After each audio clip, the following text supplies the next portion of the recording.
కాగా శరీర స్వభావము గలవారు దేవుని సంతోషపరచనేరరు. దేవుని ఆత్మ మీలో నివసించి ఉన్న ఎడల మీరు ఆత్మ స్వభావము గలవారే కాని శరీర స్వభావము కలవారు కారు. ఎవడైనను క్రీస్తు ఆత్మ లేనివాడైతే వాడాయన వాడు కాడు.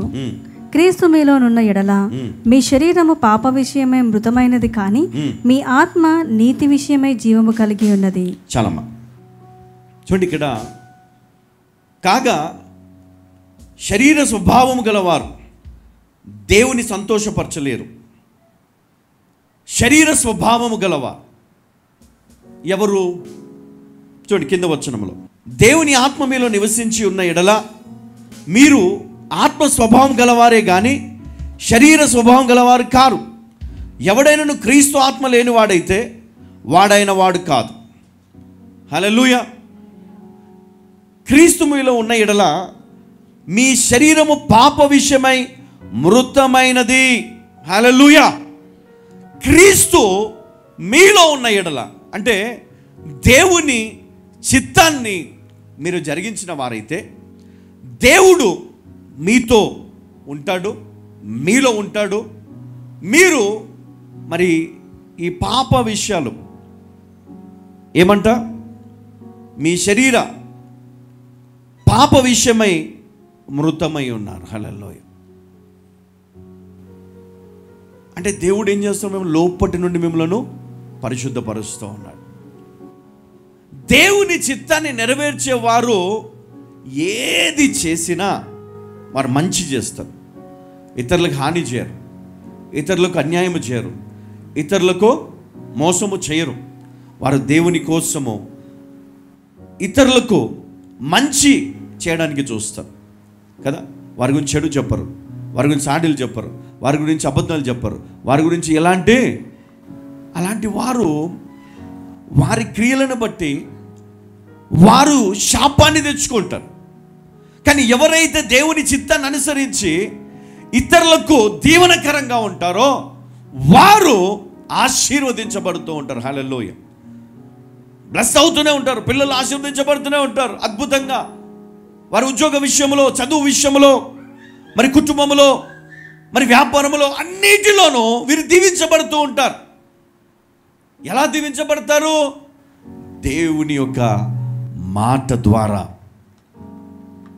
నాకు తెలుసు నేను దేవుని కోసం బ్రతుకుతున్నాను, నాకు తెలుసు నేను ఎవరి కొరకు బ్రతకాలో, నాకు తెలుసు ఏమి చేయాలో, నాకు తెలుసు ఏమి చేయకూడదో, నాకు తెలుసు ఏం మాట్లాడాలో, నాకు తెలుసు ఏం మాట్లాడకూడదో కదా. ఎవరు చెప్తారు ఈ మాట? యేసుక్రీస్తు ఆయన జ్ఞానముతో నింపబడిన వాడై ఆ విధంగా జీవించి దేవుని చిత్తాన్ని నెరవేర్చాడు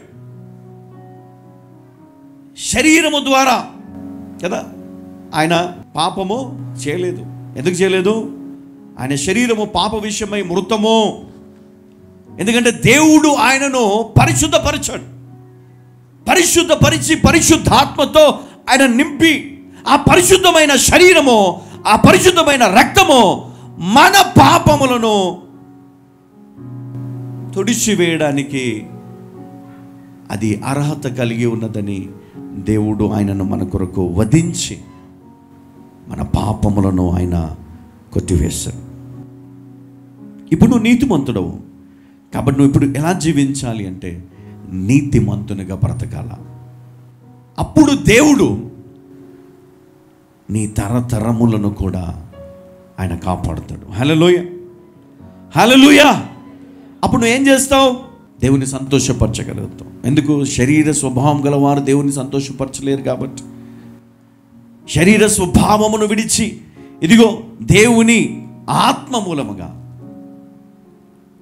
వాక్యానుసారమైనటువంటి జీవితాన్ని నువ్వు జీవించినప్పుడు దేవుడు నిన్ను ఘనపరుస్తాడు. హల్లెలూయా, హల్లెలూయా. చూడండి హెబ్రీ 11:6. విశ్వాసము లేకుండా దేవునికి ఇష్టడై ఉండట అసాధ్యము. చూడండి ఇక్కడ విశ్వాసము లేకుండా దేవుణ్ణి మనము ఘనపరచలేము, సంతోషపరచలేము. అందుకనే విశ్వాసము లేకుండా దేవునికి ఇష్టడై ఉండట అసాధ్యము అన్నాడు. నువ్వు దేవుని ఘనపరచాలంటే నీకేముండాలి? ఫెయిత్. దేవుని నువ్వు సంతోషపరచాలంటే నీకేముండాలి? విశ్వాసం ఉండాలి. ఎన్నోసార్లు నా విశ్వాసానికి నేను పరీక్ష, నేను ఇది చేయగలనా, దేవుని కోసం దీన్ని నేను చేయగలనా, దేవుని కోసం దీన్ని నేను ఇవ్వగలనా, దేవుని కోసం నేను ఇది, ఎన్నోసార్లు నా విశ్వాసానికి పరీక్ష పెట్టుకున్నాను నాకు నేనే. అంటే దేవుడు నన్ను ప్రేరేపిస్తే నాకు నేను పెట్టుకున్నాను, నేను ఉండగలనా, నేను చేయగలనా. దేవుని కోసం దృఢమైన సంకల్పము మనం కలిగి ఉంటే తప్పకుండా దేవుడు ఆ శక్తిని, ఆ ఓర్పును, ఆ విశ్వాసమును మనకిస్తాడు. హల్లెలూయా. కొన్నిసార్లు కొన్ని సమస్యలు నిన్ను ఎంతగా నలగగొడతాయి అంటే నువ్వు లేవలేని స్థితిలోనికి వెళ్ళిపోతావు. అది అప్పులు కావచ్చు కదా, ఆర్థిక సమస్యలు కావచ్చు, వ్యాధి కావచ్చు, మనుషుల మాటలు కావచ్చు కదా, ఇంట్లో భార్య భర్తల మధ్యలో సమాధానం లేకపోవడము, లేదా నువ్వు ఏది మాట్లాడినా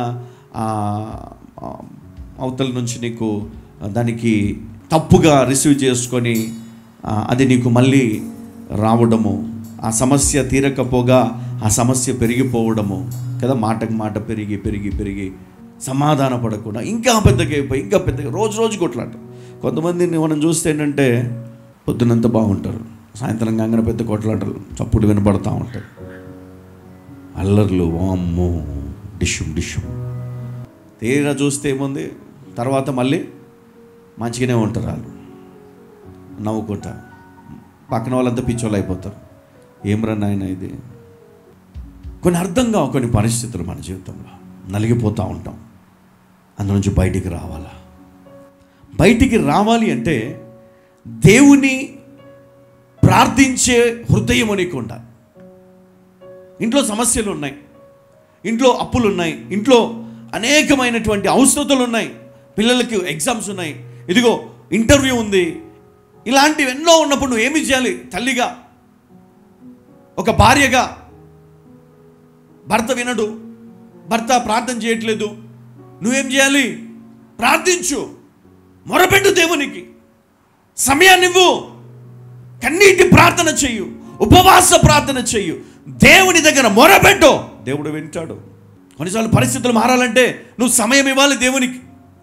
కొన్నిసార్లు పరిస్థితులు మారాలంటే దేవునికి నువ్వు సమయం ఇచ్చి దేవుని చిత్తాన్ని నువ్వు తెలుసుకోవాలి, దేవుని వాక్యాన్ని నువ్వు వినాలి. టైం ఇవ్వండి వాక్యానికి. ఎవ్రీ డే దేవుని వాక్యాన్ని వినండి.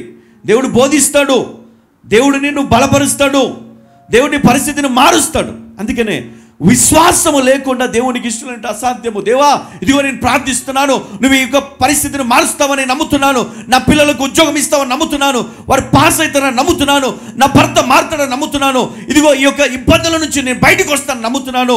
ఈ విశ్వాసము ద్వారా నేను నిన్ను ఘనపరుస్తున్నాను దేవా. ఆ విశ్వాసము ఆ సమస్యను విరగొడుతుంది. వారి విశ్వాసము వారి సమస్య నుంచి వారు బయటకు తీసుకొని వస్తుంది. ఒకవేళ ఆ విశ్వాసం నీకు లేకపోతే నువ్వేం చేయాలి తెలుసా? ఎప్పుడు ఒకరిపైన ఆధారపడాలి, ఎప్పుడు ఒకరిపైన ఆధారపడాలి. అయ్యా నా కొరకు ప్రార్థన చేయవా, అమ్మ నా కొరకు ప్రార్థన చేయవా, అయ్యా నా కొరకు ప్రార్థన చేయవా. ఒకవేళ నీకు గనక అలాంటి విశ్వాసం సంపాదించుకుంటే దేవుడు నీ స్వరం వింటాడు. హల్లెలూయా.